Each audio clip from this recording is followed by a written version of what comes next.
ফ্রান্সের রেকর্ড পর্যায়ে পৌঁছেছে তাপমাত্রা। এমন পরিস্থিতিতে দেশজুড়ে আয়োজিত একটি সঙ্গীত উৎসবে মদ পান নিষিদ্ধ করা হয়েছে। রবিবার এই তথ্য জানায় বিবিসি। ফ্রান্সে প্রতি বছর আয়োজিত ফেট দ লা মুসিক উৎসবে লাখ লাখ মানুষ রাস্তায় নেমে উদযাপন করে। তবে বর্তমানে ফ্রান্স জুড়ে তাপপ্রবাহের রেড অ্যালার্ট জারি রয়েছে।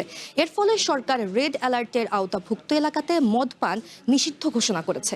দেশটির প্রধানমন্ত্রী সেবাস্তিয়ান লেকোর্নুর কার্যালয় জানায়, রাষ্ট্র এবং বিভিন্ন সংস্থার মাধ্যমে আয়োজিত সকল অনুষ্ঠানে মদ সরবরাহ না করার নির্দেশ দেওয়া হয়েছে।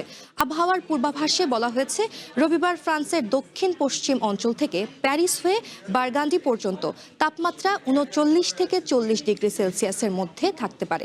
এমনকি কোনো কোনো অঞ্চলে তাপমাত্রা পৌঁছাতে পারে ৪১ ডিগ্রিতে।